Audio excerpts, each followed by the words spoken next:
Imagine your phone rings late at night. Before you even answer it, your mind has already created 10 terrible possibilities.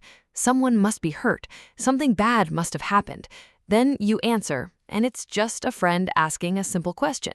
Or maybe your boss says, "Can we talk tomorrow?" And within minutes, you're convinced you're about to lose your job. Your partner replies a little later than usual, and suddenly your mind starts imagining they've lost interest in you. Nothing has actually happened yet, but inside your head, the worst-case scenario already feels real.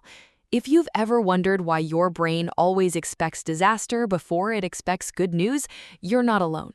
Millions of people quietly live this way every single day. They don't just prepare for problems, they experience them emotionally before they even exist.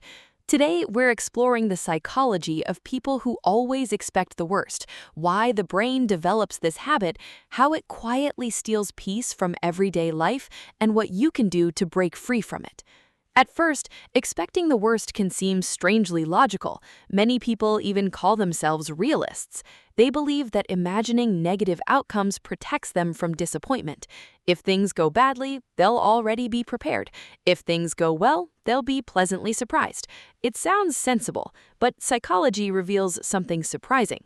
Constantly expecting the worst rarely protects you from pain. Instead, it makes you experience the same pain twice, once in your imagination and once in reality if it actually happens. Most of the time, the imagined disaster never arrives, yet your brain still pays the emotional price. One of the brain's oldest jobs is survival, not happiness. Thousands of years ago, assuming the worst often kept humans alive. If our ancestors heard rustling in the bushes and assumed it was only the wind, they risked becoming prey. But if they assumed danger and ran away, they survived, even if they were wrong. Evolution rewarded brains that noticed threats more quickly than opportunities. That ancient survival system still exists today. The problem is that modern life rarely involves predators hiding behind trees. Instead, the brain applies the same alarm system to emails, relationships, finances, exams, job interviews, and everyday conversations. The danger changed, but the brain's response remained almost the same. Psychologists call this negativity bias. Our minds naturally pay attention to potential problems than positive possibilities. Negative memories last longer. Criticism feels stronger than compliments. One awkward moment can erase the happiness of an entire day. It's not because you're weak or pessimistic, it's because your brain is constantly scanning for what could go wrong before it notices what could go right. For some people, this habit becomes so automatic they don't even notice it anymore. They receive a message that says, "We need to talk," and instantly assume they're in trouble.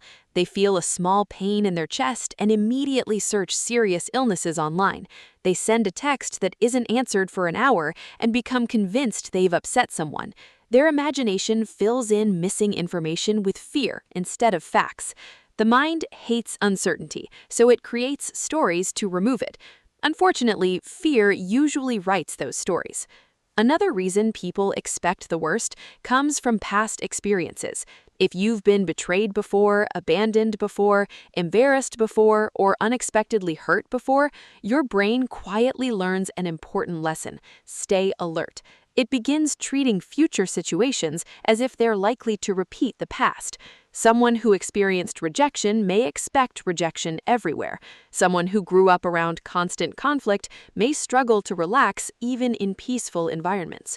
The brain believes it's protecting you by predicting pain before it happens, but sometimes it's protecting you from a future that no longer exists.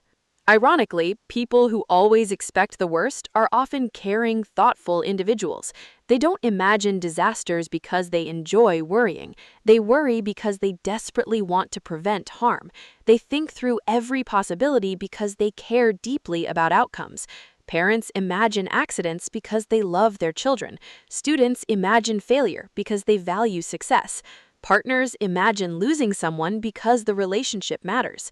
Underneath catastrophic thinking is often a desire to protect something important. The problem is that the brain struggles to distinguish vividly imagined threats from real ones. When you picture losing your job, your heart rate can increase even though you're still sitting safely at your desk. When you imagine an argument before it happens, your muscles tighten as if you're already having it. The body responds to imaginations surprisingly well. That's why chronic worst-case thinking leaves many people mentally exhausted. Their nervous system spends hours fighting battles that never actually occur. There's another hidden trap. People who always expect the worst often believe they're being responsible. They call it planning, but there's a difference between preparation and rumination. Preparation solves problems. Rumination repeatedly imagines them without taking meaningful action. One reduces anxiety, the other quietly feeds it. If your thoughts keep circling the same fear without creating a solution, your brain isn't preparing anymore. It's rehearsing distress. Modern technology makes this pattern even stronger.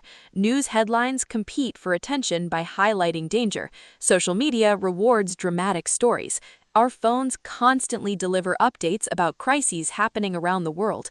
Without realizing it, the brain begins assuming that disaster is everywhere because disaster is what it sees most often.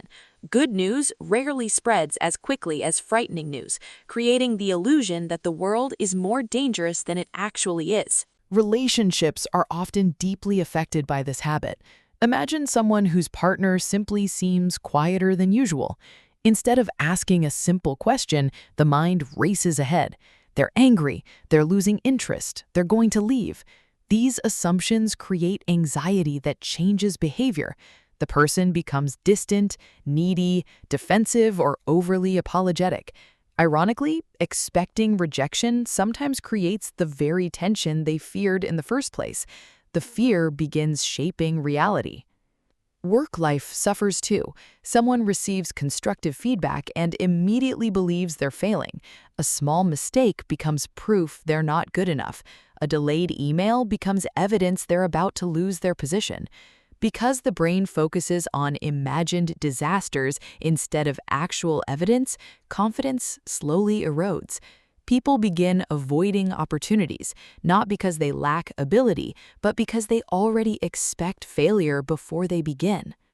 The strange thing is that people who expect the worst are often wrong far more often than they realize.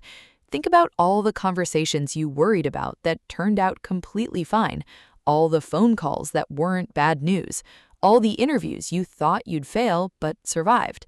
The brain rarely keeps track of those moments. It remembers the few times disaster actually happened and quietly ignores the hundreds of times it didn't. This reinforces the belief that worrying was useful, even when it wasn't. One of the healthiest psychological skills isn't positive thinking, it's accurate thinking. Instead of asking, "What's the worst that could happen?" ask, "What's the most likely outcome based on the evidence?" Those are very different questions. The first activates fear. The second activates reasoning. Our brains become calmer when they're guided by facts instead of possibilities. It also helps to recognize uncertainty for what it really is. Uncertainty doesn't automatically mean something bad is coming. It simply means you don't know yet. And not knowing is uncomfortable, but it's not dangerous. Many people spend enormous emotional energy trying to eliminate uncertainty through overthinking. Yet certainty rarely arrives through worrying. It arrives through time, communication, and reality itself. Psychologists often recommend something surprisingly simple. Write down your worst predictions before important events, then come back later and compare them with what actually happened. Most people are shocked by the difference. They discover that their minds consistently exaggerated danger. This practice gradually teaches the brain that its predictions aren't always trustworthy. Another powerful habit is learning to separate possibilities from probabilities. Yes, it's possible that one unanswered message means someone is upset with you. It's also possible they're driving, sleeping, working, or simply forgot to reply. The human brain naturally focuses on the scariest possibility, not the most probable one. Training yourself to consider multiple explanations weakens fear's grip over time. Perhaps the biggest breakthrough comes when people stop trying to control every possible future. Life has always contained uncertainty. No amount of worrying can guarantee perfect safety. But excessive worrying can guarantee one thing: you'll suffer long before life asks you to. Peace doesn't come from knowing exactly what will happen tomorrow. It comes from trusting yourself to handle whatever tomorrow brings. So, if you always expect the worst, don't assume your mind is broken. It may simply be trying too hard to protect you. The same imagination that creates fearful futures can also create hopeful ones. The same brain that learned anxiety can learn balance. And every time you pause, question your assumptions, and return to the evidence instead of the fear, you're teaching your mind something incredibly important. Not every unknown ending has to become a disaster. And now I'm curious, what's one situation your mind always turns into a worst-case scenario, even though it usually turns out fine? Let me know in the comments.